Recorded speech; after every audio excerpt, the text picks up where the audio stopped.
South Africa is still without adequate representation of women in JSE-listed corporations. This according to the Businesswomen's Association of South Africa's 2015 South African Women in Leadership Census released this month. According to the report, of a total of 293 organizations, only 34 top-performing companies were identified, of which 24 are JSE-listed and 10 state-owned enterprises.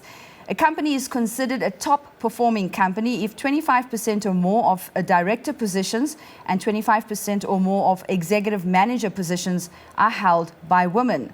The Businesswomen's Association says bold measures should be taken to ensure gender parity in the workplace. Well, to discuss further, I have with me world-renowned human behavior specialist, who is now a regular guest on Leading Opinion, Dr. John Demartini. Do women have genuine concerns in the workplace, from your experience as a human behavior specialist? Without a doubt, there's challenges that many, I won't say all, but many women are facing. Sometimes you're dealing with a previous generation that grew up with a gender split, and they just have a good old boys mentality, and they haven't even stopped and reflected and looked at objectively at what performance people are doing, and it's an assumption.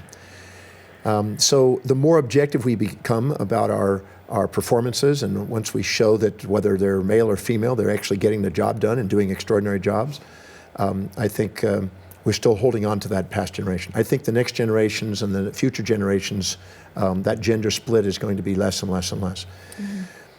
But I do believe that you can't just force it upon companies. You can't just say, okay, you have to have now 50-50. Mm-hmm. I think it has to be respected and earned. Mm-hmm. Because if you put somebody in there that the respect is not there, it can backfire on you. Sure. But the ideal is strive for, and then working towards that over a gradual period of time and getting quality people in there and making sure that that job is really delivered is essential. And sometimes women way outperform men, and sometimes the other way around. So you can't just look at it from a subjective idea that that's a man or woman. They have to look at what the performance is. The purpose of a company is to serve people and make profits. Mm-hmm. And if it's doing that, whoever's doing that, they deserve their position.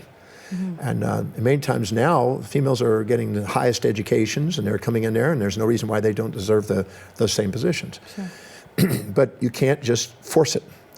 I've seen that backfire, because what happens is the teams see that, they don't respect it, they haven't earned it, and it's just positioned. But when it is actually demonstrated as power, then it should not be stopped. Should not be judging it because, well, if she's a female, she shouldn't be paid as much. The reality is that if they perform the job, they deserve the job. Yeah, there's been talk in South Africa for quite some time around introducing legislation to ensure gender parity. You just mentioned very briefly the dangers of doing that, because I think it comes down to productivity, and you also need to be properly qualified for the position. But if we have to look at South Africa's transition, we've always been having this debate whether it is racial parity or gender parity.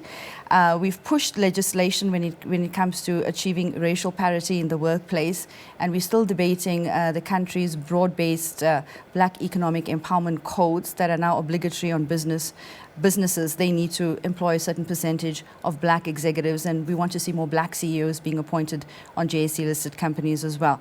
So the position is it could be managed if perhaps when it comes to the gender parity issue, if it's implemented for a period of time, provided that they're well qualified, just to shift the awareness, to force companies to maybe tap into the talent of woman potential that they currently have in an organization. Well, I think that the legislation is inevitable, and the goal of gender equality is essential. But the reality is that you can't force it. You have to allow it to be organic.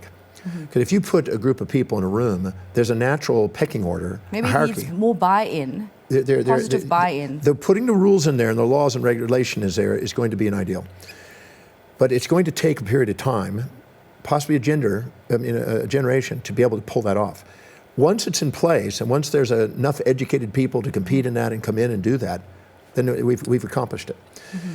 But there'll be a transition where there'll be people put in place that may not be the most qualified and capable or respected, and what happens, it can undermine the productivity temporarily.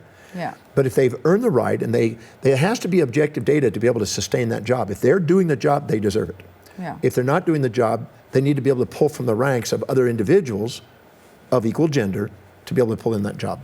So it can't be just a job because there should be criteria in place. Criteria. It has to be objective criteria. That measures the kind of appointments they're looking for based on competence, based on qualifications. And they need to be able to look carefully at gender equality and racial equality. That's only fair. Yeah. Because there are people, I think the difference in pigment on a skin or maybe on hair is not what determines the level of their competency or their genius. Sure. So I think that's a minimal criteria that you base it on. You base it on the performance, the education, the skills, how people will respect. You can put somebody in there with all the skills and talent, but they don't have the respect from people because they don't know how to do people skills. I mean, we've seen that being abused as well in some companies where it comes down to window dressing. Especially with regards to those BEE codes that I mentioned as well. Yes. So that is a very valid point. And that can actually backfire because what it's done is then people are losing respect, and also people then feel like they're just put in a position, they're not really producing. People want to feel that they're producing. They want to make a difference. And you get them in the right position and put them in the right thing where their job descriptions match their values and they excel. And so it's not just gender and racial. It has to be also selection has to be based on what their values are, what their skills and talents are, and put them in the right place. So it's also about women being bold enough and also pushing themselves forward in corporations. What advice can you offer to women wanting to climb the corporate ladder, to get noticed, to get that promotion that they want? Well, sometimes it is outward affected. Sometimes it's inward affected. And you have to discern whether it's your own stuff inside that's actually stopping you from moving forward. But I just worked with a woman, I think it was yesterday or the night before, that was in that position. She wants to move forward, and she said, what do I do? Because she felt that there was some pressure against her and holding it back. I said, make a document of everything that you have learned since the last positioning and the last income. Everything you've learned, every skill you've done, every accomplishment, every achievement, every new understanding and research and programs you've attended to. Make a list of all the things that you are now showing objectively that are different than when you got paid and put in last position. Show what you're wanting to do, that you're taking on accountabilities, more accountabilities than you started with. Document things so nobody can argue with that. So it's nothing to do with opinion, it's there, fact. Then go in there and make sure that you're thinking of what's the benefit to the company, because it's not about just because you're a woman you deserve it. It's you have to produce for the company, and if you're producing for the company, you deserve it. You want to make sure you know what the margins of the company are, because you can't just ask for raise that are higher than what the margins of the company are. So you need to really investigate the company and care enough about the company to ask for reasonable upgrades. So talk to the company's values. Talk to the company's values. Talk to and get the. I had a lady that said, "Well, I've been here so many years. I deserve more."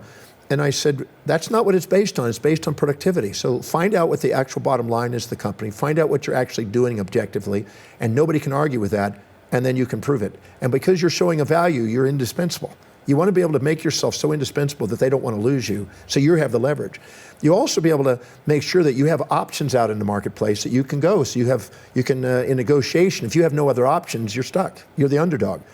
Go in there and make sure you do have leverage out there that somebody else would want you to. When you do, you've got a lot more power. Make sure you're communicating in the values of the person who's making the decision, because you're not how to communicate in their values, you're automatically going to be shut back. And make sure that it's reasonable, and think of the effects of across the board, not just your own life, but across all the employees and all the different departments. What impact it will have if all of a sudden you do that? Is that going to make everybody else do that? And is that going to make the company now under pressure? Think of every variable you can, and the more you do, and the more integral you are, and the more objective you are, and the more you're considering the company and yourself, the higher the probability that you're going to keep moving. Because very few people in a company, when they see somebody dedicated to helping the company, very few people are going to turn that back. Mm-hmm. When somebody comes to me and shows that they're really wanting to think of new creative ways and come up with ways of producing more and helping the company and serving people more effectively and taking on new innovations and things, you'd be pretty much of a fool to turn that back. You want to make sure that that's rewarded and move forward in the business. It'll help the whole business grow, and the person who's savvy enough to see that will encourage that. You also work with organizations, Dr. Demartini, and you speak about values and how, as you just mentioned, it's so important to talk to the values of the organizations for people to understand their highest values so that we can see each other as customers, etc. Have you had the opportunity to actually shift cultures within organizations and buy into your teachings and philosophy around values? Yes. Nobody goes to work for the sake of a company, ultimately. That may be a factor, but that's not it. They're going there to fulfill what's most meaningful to them. And some people, depending on their highest values, they may have a goal to help their family, they may have a goal to make a difference in the community, they may have a goal in their health. I mean, there's different values for each person. If they can't see how their job description is helping them fulfill their highest values, and they can't see how the mission, vision, and primary objectives of the company or the department is helping them fulfill their highest values, they're not going to be engaged. They're not going to be maximum productive. They're going to end up wanting to get a break, and they'll be watching the clock and escaping and going to immediate gratifying things to avoid working. But when they have congruency and they can see how all that leads to their fulfillment, they take on ownership of the company. They feel that it's their company. They feel pride, and they go out of their way and they perform. So getting high engagement in the company is crucial. I've had the opportunity to bring that into various companies. In Japan, I brought it into many companies recently. And it was amazing. We had one particular company that introduced it into one of the branches. It's a very large manufacturing of clothes company. And they brought it into one department, and then it spread through the one main building. And then that building went on to other branches, and it just kept growing until eventually the CEO came in and met with me and said, "What are we doing? What's happening here? We're having greater performance. We're having a spike. What's happening?" I said, people can now see how their job duties are helping them fulfill their values, and they're wanting to go to work. They're not interested in breaks. Think about it, when you're really into a project and you're really focused, if you want to take a break, it's quickly to get back to the project. Yep. When you're not inspired by it, you're looking to the clock and go, when can I take the break? And you're taking every second of that break. And you're wanting to get something, food or a stimulant or whatever to keep you going. When you're engaged, you're focused and you're there and you're thinking of serving people and you're customer oriented. So getting maximum engagement is what I'm interested in. And the best question you can ever ask is, how is the job duty I'm doing helping me fulfill what's most meaningful and purposeful for me, my highest value? Yeah. And how is fulfilling the company's mission helping me fulfill what's most meaningful to me? The more people in the company doing that, from the top all the way down, the higher the productivity of the company, and the lower the cost, the lower the distractions and all the HR and personality problems and things of this nature. Because a lot of the symptoms of a company are feedback mechanisms to try to get people engaged. And if we don't get engaged, we create symptoms that cost the company profits and makes people not wanting to serve. And you can tell when you go to a restaurant or a department store when somebody's really inspired, when they're there. They're service oriented. And you can tell when they're just there. Absolutely. And you'll draw and magnetize more business when you're really present with people and helping people. Dr. Demartini, time for just one more question. Back to the topic, which is women in the workplace. Women have unique qualities they bring to the workplace, and research has shown that it makes economic sense to hire more women in top positions as well. But my question to you is, from a male perspective, what can women learn from men when it comes to leadership? I have nothing to say. They say a man becomes a man when he comes to appreciate the intuitive qualities of a woman. A woman becomes a woman when she appreciates the qualities of the man. No, all companies, whether companies are realizing it or not, are striving for androgyny. It's looking for a gender balance. And the more it forces itself to try to be one or the other, nature brings it back and forces it back. So if you go to, I always say that you have two cycles in the market. When the market's really booming, they start putting a little bit more fat and a lot more socialism, you might say, and everybody kind of gets more opportunities, et cetera. Then when all of a sudden the market goes down, they trim all the fat. Yeah. And all of a sudden it goes masculine.